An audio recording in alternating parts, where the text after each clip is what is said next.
Good morning, everyone. And welcome in Business Studies class. And in BST, today we learn about indigenous banking system. This one, indigenous banking system. As economic life progressed, यानी जैसे economic life आर्थिक जीवन progress कर गया, metals began to supplement other commodities as money because of its durability and divisibility. Metal जो है money का जो है दूसरे सप्लीमेंट के रूप में उभरा. As money served as a medium of exchange, the introduction of metallic money and its use accelerated economic activity. यानी धीरे धीरे ये जो है मनी ने इकोनॉमिक प्रोग्रेस को मूवमेंट दिया.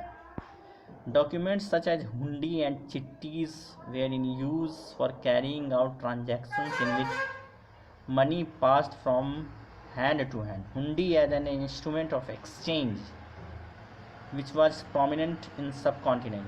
It involved a contract which warranted the payment of money, the promise or order which is unconditional and capable of change through transfer by valid negotiation. देखिए हुंडी के बारे में, हुंडी और चिट्टीज़ के बारे में बहुत क्वेश्चन कल पूछा गया है. रिया कुमारी ने भी पूछा है मुझसे एक सवाल कि हुंडी क्या होता है, तो मैंने उसको लिख के भेजा कि it is a medium of exchange for money in ancient India, whereas in today's world आप आज के दिन में उसको चेक से तुलना कर सकते हैं. चेक में क्या लिखा रहता है? पे यानी पे करना है. टू हुम उसका नाम लिखिए, जिसको पे करना, कितना अमाउंट पे करना है, वहाँ पे आप उसका अमाउंट डाल दीजिए और अपना सिग्नेचर कर दीजिए. तो वो चेक जो है it works like cash. Simply वो कैश की तरह काम करता है कि वो चेक जो है वो बैंक को एक आदेश दिया गया है अकाउंट होल्डर के द्वारा.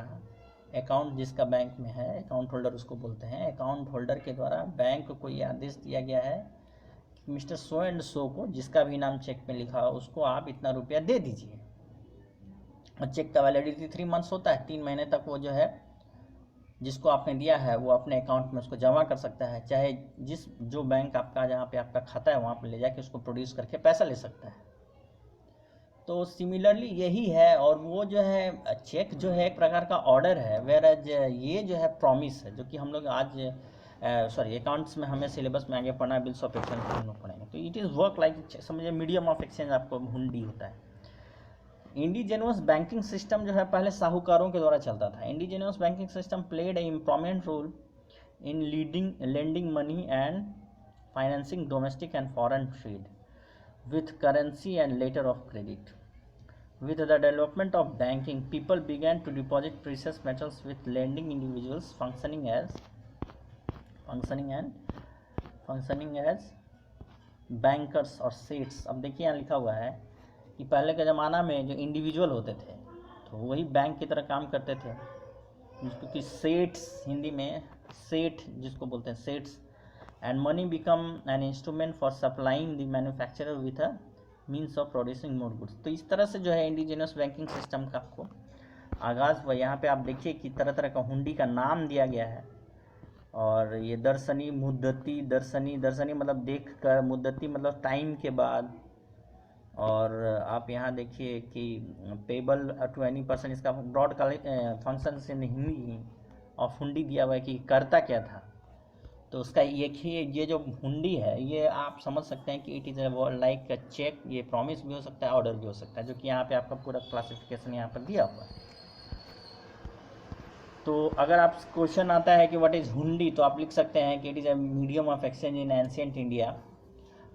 It is in form of promise और पेबल आफ्टर सम टाइम, और टाइम इज़ नॉट मेंशन्ड. और आप लिख सकते हैं इट कैन बी बियरर, है ना, मुद्दती भी हो सकता है, दर्शनी भी हो सकता है. तो ये आप वहाँ पे आपको आंसर देना है. तो इस तरह से जो है ये आपका जो है रोल प्ले किया है आपको एंशिएंट इंडिया में. इसको भी हम लोग पढ़ के देखते हैं. वर्कशॉप जिसको कि हिंदी में खरकना बोलते हैं, कारखाना.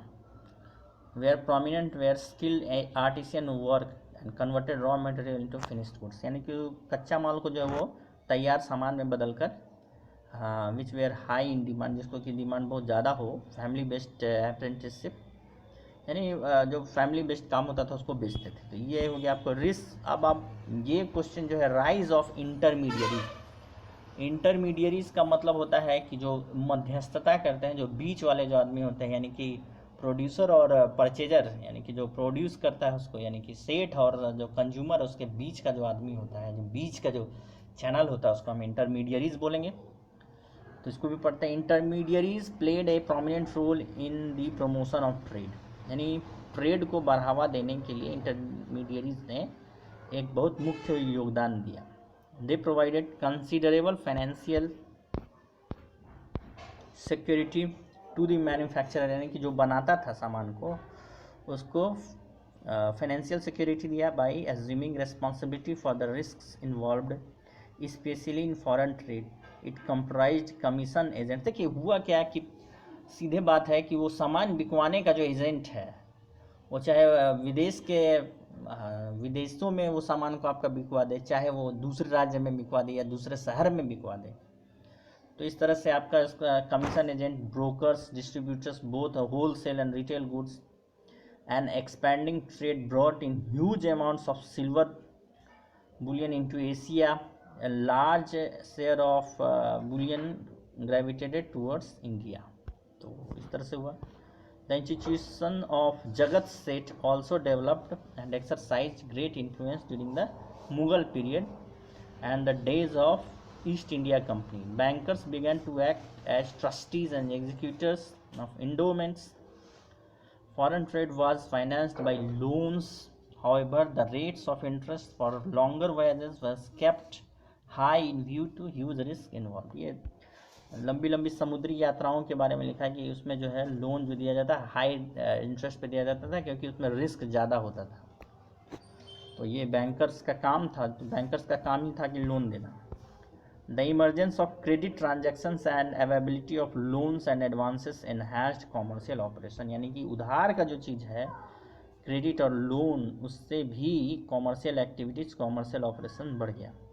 द इंडियन सब continent enjoyed the fruits of favourable balance of trade, यानी भारत में जो है व्यापार के लिए, आप जानते हैं ईस्ट इंडिया कंपनी आई थी, धीरे धीरे जो है यहाँ पर शासन करने लगी, और देखा कि यहाँ पे लोग, यहाँ के जो राजा हैं वो ऑर्गेनाइज नहीं हैं, इन लोगों को धर्म का चश्मा पहना हुआ है, जाति का चश्मा पहना हुआ है, तो इसको आसानी से उन्होंने कब्जा कर लिया।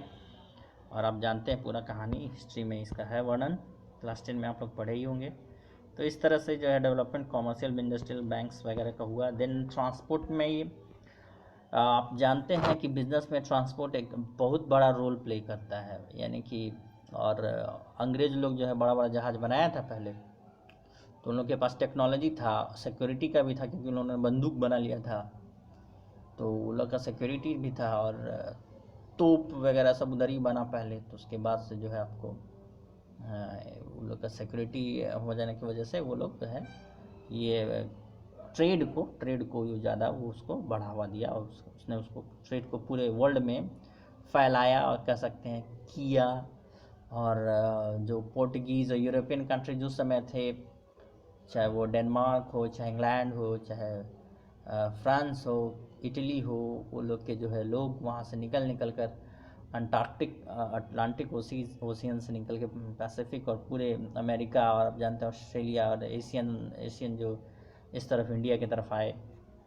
ट्रांसपोर्ट एक बहुत बड़ा role play. Transport by land and water was popular in ancient times. तो आप जानते हैं कि पहले जो है रोड भी नहीं था, जो आज का रोड है वो नहीं था, वो कच्चे जो है रास्ते थे, जो एक रूट बन जाता था, तो उस रूट पर ही लोग घोड़े पर, चाहे बैलगाड़ी पर, चाहे खच्चर गधों पर जो है सामान लाद कर एक काफिला चलता रहता था।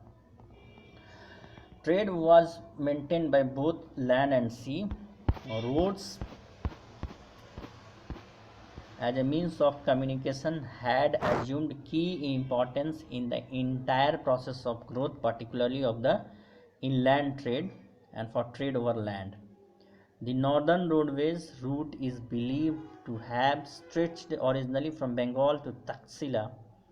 There were also trade routes in south spreading east and west. Trade routes are structurally wide and suitable for speed and safety. Maritime trade was another, maritime मतलब था समुद्री, maritime trade was another important branch of global trade network.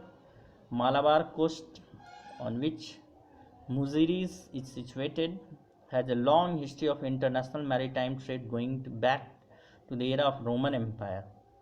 Paper was particularly valued in the Roman Empire and was known as black gold. Paper. For centuries, it remained the reason of rivalry and conflict between various empires and trade powers to dominate the routes for this trade.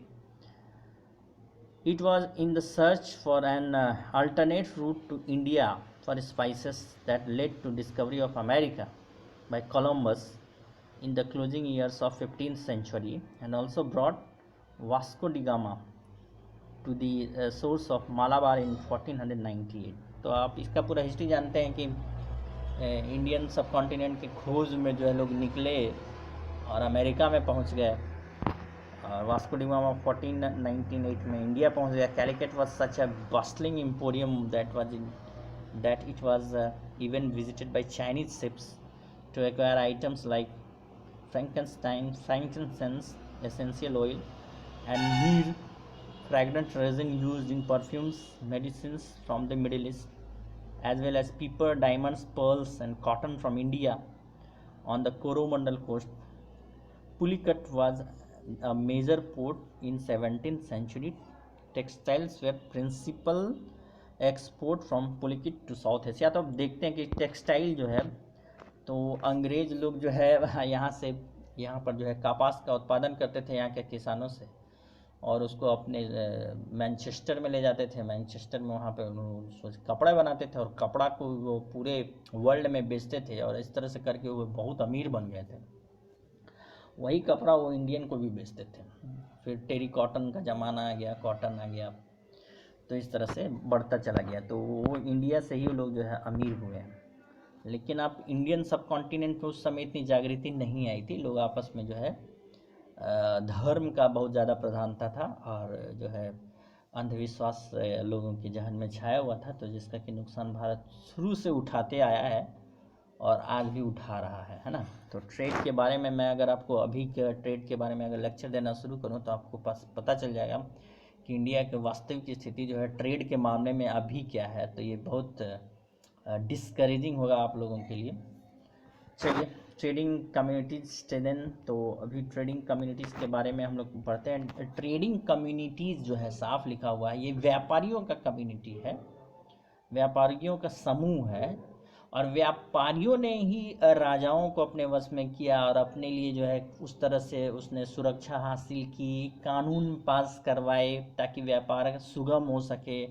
उसके बाद व्यापारियों के पास ज़्यादा धन आ जाने से वो धन का जो है उपयोग जो है पॉलिटिकल प्रेशर बनाने के लिए भी करने लगे. और पहले के ज़माने में आपको याद होगा कि जब राजा जब व्यापारी जब एक राज्य में दूसरे राज्य के में जाते थे व्यापार करने, तो पहले राजा को एक तोहफा देते थे, तोहफा के तौर पे काफ़ी धन देते थे, जिससे कि राजा उनको एक अनडायरेक्टली जो है सिक्योरिटी मुहैया कराता था, जिससे कि वो अपने राज्य में जिससे उसके राज्य में व्यापारी वो व्यापार कर सकता था. और धीरे धीरे जो है आप यही समझिए कि ट्रेड एंड कॉमर्स जो है यही एक बेसिस था. ये जो ट्रेड है, ये बिजनेस जो है, यही एक बेसिस बना है फॉर इंटायर डेवलपमेंट. जो डेवलपमेंट जो ये चीज़ चल रहा है, जो मानव सभ्यता आज जिस मुकाम पर है, इसके पीछे बिजनेस का ही योगदान है, ट्रेड एंड कॉमर्स का. तो आप समझ सकते हैं कि कितना इम्पॉर्टेंट सब्जेक्ट हम लोग पढ़ रहे हैं, और ट्रेड एंड कॉमर्स का इवन अभी भी कितना बड़ा योगदान है आप देख सकते हैं. पूरे वर्ल्ड में अभी कोरोना वायरस फैला हुआ है, डिमांड कम है, लोग पैसा कम खर्च कर रहे हैं, तो सरकारें जो है ट्रेड और कॉमर्स को बढ़ावा देने के लिए राहत पैकेज दे रही है across the world, not in India, across the world. तो ये क्यों किया जा रहा है? ताकि ये जो है फिर से रिवाइव, जो इकोनॉमिक जो ग्रोथ है, इकोनॉमिक जो साइकिल है, वो फिर से इसमें चालू हो, भट्टी चालू हो, जिससे लोगों के पास पैसा आए और फिर से जो है विकास जो है बढ़ावा वो बढ़े, आगे बढ़े. अभी जो है हम लोग धीरे धीरे ठप यानी कि स्लोनेस की तरफ बढ़ रहे हैं, यानी कि लोगों के पास उतना काम नहीं है, डिमांड नहीं है मार्केट में, तो उस तरह से हम लोग बढ़ रहे हैं। तो इसको धीरे धीरे इसको फिर से बूम किया जाएगा। तो यही ट्रेड एंड कॉमर्स का जो है सबसे बड़ा इम्पॉर्टेंस है, बहुत बड़ा इंपॉर्टेंस है इसका। तो अब चलिए ट्रेडिंग कम्युनिटीज स्ट्रेंथन, तो यही पूरा इसमें लिखा हुआ है कि धीरे धीरे जो है ट्रेडिंग कम्युनिटीज़ थी वो शक्तिशाली होते चली गई और उन्होंने राज्य को कंट्रोल करना शुरू किया। और आप पूरा ईस्ट इंडिया कंपनी जो इंडिया में आई थी, तो आप जानते हैं कि उन्होंने कैसे किस तरह से राजाओं को अपने वश में करके उनकी अज्ञानता का लाभ उठाकर और उन्होंने पूरे इंडिया में कब्जा किया। तो इस तरह से आपको पूरा इसको पढ़ लीजिएगा आप, ट्रेडिंग कम्युनिटीज़। देन आप आइए मर्चेंट कॉरपोरेशंस, इसके बारे में हम लोग पढ़ते हैं। मर्चेंट कॉरपोरेशंस क्या है? कॉरपोरेशंस जो आज के ज़माना में हम लोग बोल सकते हैं कंपनीज़, यानी बड़ी बड़ी कंपनियाँ। The merchant community also derived power and prestige from guilds. ये गिल्ड जो है वंस अगेन समूह है, which were autonomous corporations formed to protect the interest of traders, यानी कि जो व्यापारियों हैं उसके इंटरेस्ट को बचाने के लिए गिल्ड्स बने, गिल्ड्स एक group. These corporations organized on formal basis framed their own rules and membership and professional code of conduct which even kings were supposed to accept and respect। अब देख रहे हैं ना उसमें क्या लिखा हुआ है कि इवन राजाओं को वो चीज़ मानना पड़ता था और उसका आदर करना पड़ता था। Trade and industry, taxes were also a major source of revenue. धीरे धीरे ये जो है राजा के लिए भी मेजर सोर्स ऑफ टैक्स जो है बन गया। Traders had to pay octroi duties and were levied on most of the imported articles at varying rates. They were paid either in cash or in kind, यानी taxes भी देना जरूरी हो गया। टैक्स का डेवलपमेंट हुआ, टैक्स का ये हुआ। Customs duties varied according to the commodities, tariff varied from province to province. The ferry tax was another source of, ferry मतलब कि जो जहाज, जो पानी का जहाज होता है उस पर फेरी टैक्स। तो इस तरह से आपको आप देते, it has to be paid for passengers, goods, cattle and carts. देखिए क्या क्या, पैसेंजर भी जाते थे पानी के जहाज में, सामान गुड्स भी जाता था, कैटल मतलब कि पशुधन, और कार्ट्स मतलब बैलगाड़ी वगैरह सब जाता था। The right to receive the labour tax was usually transfer to local bodies. धीरे धीरे इसी तरह से सब चीज़ का जन्म हुआ और आज इस रूप में है। तो आज भी हम लोग जो हम लोग परचेज करते हैं राशन का दुकान, कपड़ा और सारी चीज़ों में हम लोग जीएसटी पे करते हैं इनडायरेक्टली वे में, जो कि राज्य और केंद्र सरकार के आय का स्रोत है।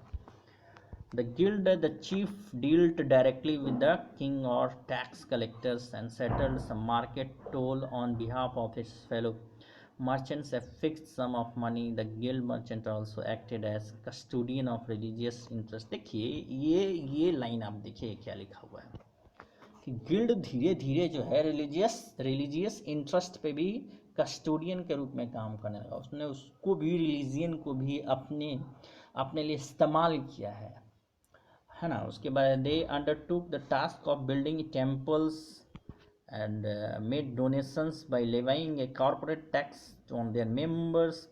The commercial activity thus enabled a big merchant to gain power in the society. और आप जानते हैं कि साउथ में कितने बड़े बड़े मंदिरों का निर्माण हुआ है, और साउथ में बड़े बड़े मंदिरों का निर्माण जो है राजाओं ने करवाया है, और इसमें इन मर्चेंट कॉरपोरेशंस का भी बहुत बड़ा योगदान था, क्योंकि वो जो है रिलीजियस इंटरेस्ट को उसका जो है वो फ़ायदा उठाना चाहते थे। तो इस तरह से हम लोग देखेंगे। फिर आप ये मेजर ट्रेड सेंटर जो है इन इंडिया में, आपको इतना समझना है कि धीरे धीरे सब चीज़ का विकास हो गया, तो भारत में भी ट्रेड का एक महत्वपूर्ण स्थान रहा, जिसमें कि पाटलिपुत्र जो है अभी पटना के क्षेत्र आप जानते हैं, पेशावर है, तक्षशिला है, तक्षशिला हिंदी में बोलते हैं उसको तक्षशिला। उसके बाद आप आइए मथुरा है, इंद्रप्रस्थ है, वाराणसी है, मिथिला है, उज्जैन है, सूरत है, कांची है, और ये सब पुराने शहर हैं। मदुरई, उसके बाद भरूच, उसके बाद है कावेरी पट्टा, तो ये सब पुराने शहर से। ताम्रलिप्ति। तो फिर आप ये मेजर एक्सपोर्ट्स एंड इंपोर्ट्स, तो क्या मेजर एक्सपोर्ट्स एंड इंपोर्ट्स रहा है, तो आप देखिए export consisted of spices, sweets, sugar, Indigo, opium, sesame oil. तो ये सारा प्रोडक्ट्स है, ये आप देख लीजिएगा, पढ़ लीजिएगा। इस तरह से एक्सपोर्ट्स रहा, इंपोर्ट्स रहा। इसमें इंपोर्ट्स इंक्लूडेड देखिए horses, animal products, Chinese silk, उसके अंदर flax and linen and wine, gold, silver, tin, copper, lead, rubies, coral glass, amber. तो इस तरह से हमारा ये सारा इंपोर्ट होता है। उसके बाद ये position of Indian subcontinent in world economy 180 to 1991। आप इसके बारे में अगर पढ़िएगा आप इसको ध्यान से, तो आप पाइएगा कि इंडिया जो था, आप पाइएगा कि एक मेजर ट्रेड सेंटर बना है ईस्ट इंडिया कंपनी के ज़माने से ही, यानी उस बहुत पहले से ही, यानी मुग़ल एम्पायर और उससे भी पहले, और उससे भी पहले आप देखिए कि धीरे धीरे जब डेवलपमेंट चालू हुआ तो इंडिया एक बहुत बड़ा जो है एक बहुत बड़ा जो है स्थान रहा है ट्रेड का, और अभी भी है, और अभी भी है। तो इंडिया जो है आप देखिए सिंगापुर उस तरफ के एरिया में चले जाएगा, यूरोप और फिर मिडिल ईस्ट की तरफ आइए, और तो बीच में एक सेंटर का काम करता है। तो ओके, तो चलिए हम लोग इसको भी हम लोग पढ़ते हैं। इसको कितना समय हो गया देखते हैं। चलिए हम लोग इसको पढ़ लेंगे।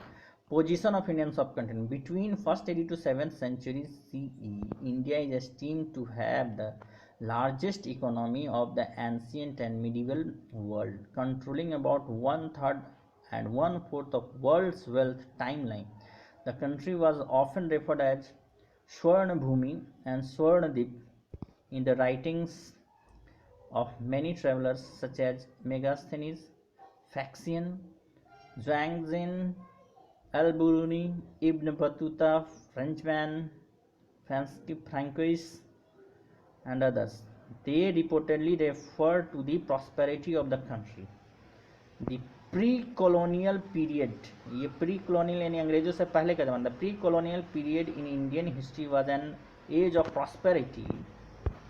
prosperity for Indian economy and made the European embark great voyage of discovery. Initially they came to plunder but soon realized the rewards of trade and exchange in gold and silver. Despite the growing of commercial sector, it is evident that the 18th century India was far behind Western Europe in technology, innovation and idea. With the increasing control of East India Company causing lack of freedom and no occurrence of agriculture and scientific revolution, limited reach of education to masses, population's growth and preference to machines over manual skills made India a country which was prosperous but the people who were poor. आप देखिए कि अंग्रेज़ों ने इसको इस तरह से इसका एक्सप्लॉइटेशन किया है कि यहाँ पे बहुत सारे रिसोर्सेस होने के बाद भी चूँकि लोगों में काफ़ी अज्ञानता था उस वक्त, तो उन्होंने इसका जो है पूरा फ़ायदा उठाया, और यूरोप का पूरा देश अमीर हो गया इंडियन के रिसोर्सेज से, लेकिन इंडिया धीरे धीरे गरीब होता चला गया। और 1947 में जब अंग्रेज़ों के पास ताकत नहीं बची तो वो इंडिया को छोड़ दिए, और उसके बाद से अभी तक जो हुआ है 1991 के बाद से भी बहुत अच्छा इकोनॉमी का डेवलपमेंट हुआ है, जो कि श्री मनमोहन सिंह का योगदान रहा उसमें काफ़ी, और फिर से और अभी जो है वो कोरोना वायरस के कारण से स्क्वीज कर गया है काफ़ी। तो पता नहीं इस तरह से हिस्ट्री में और आगे क्या होगा। सी The British Empire began to take the roots in India in mid 18th century. The East India Company used revenues generated by the provinces under its rules for purchasing Indian raw materials, spices and goods. तो ये सब उन्होंने किया, और उन्होंने ही यहाँ पर आके प्रोविंस बनाया और अपनी शासन को सुलभ बनाने के लिए डिस्ट्रिक्ट्स बनाए और ज़िला बनाया, रेल कनेक्टिविटी की, रोड्स बनाए, और बहुत बड़ा उसका योगदान है कि इंडियन सोसाइटी को अंधकार के युग से निकालने में उन्होंने एजुकेशन सिस्टम को बनाया। और कहा जाता है कि इन्होंने जो एंशिएंट एजुकेशन सिस्टम है उसको भी ध्वस्त कर दिया। जो इसका था आपको ये था आयुर्वेद का जो था, और बहुत सारा ज्ञान है, आप जानते हैं कि उन्होंने इसको नॉलेज को पूरी तरह से डेमोलिश कर दिया ताकि यूरोप का जो है वो इस पर हावी हो सके। यूरोप का कल्चर को हावी करने के लिए इन्होंने एंशिएंट कल्चर को बर्बाद कर दिया, और वंस अगेन इसके पीछे एक ही उद्देश्य था, and that is for business purpose और मनी। तो वही आज भी है, आप देख सकते हैं ये आज भी हम लोग मेडिकल के फील्ड में आप देख लीजिए कि पूरे यूरोपियन का ही हावीपन है, वही उसी तरह का टेक्नोलॉजी हम लोग यूज़ करते हैं, हॉस्पिटल्स भी उसी के हिसाब से बनाया गया। तो चलिए, तो इस तरह से आपको हो गया। अब जो है ये आफ्टर इंडिपेंडेंस का कहानी है कि India begins to reindustrialize, धीरे धीरे हुआ है, फिर FDI का ज़माना आ गया, इकोनॉमी में फॉरेन डायरेक्ट इन्वेस्टमेंट अभी आ गया, make in India, skill India, सब आपको देख रहे हैं आप धीरे धीरे जो है government of India such as make in India, skill India, digital India and roll out of the foreign trade policy is expected to help Indian economy in terms of. तो ये इस तरह से जो है आप पूरे हिस्ट्री में आप देख सकते हैं कि ट्रेड एंड कॉमर्स जो है किस तरह से इंडिया में अभी आया है। तो उसके बाद से जो है हम लोग अब इसका बिजनेस का कॉन्सेप्ट चालू करेंगे। So thank you so much.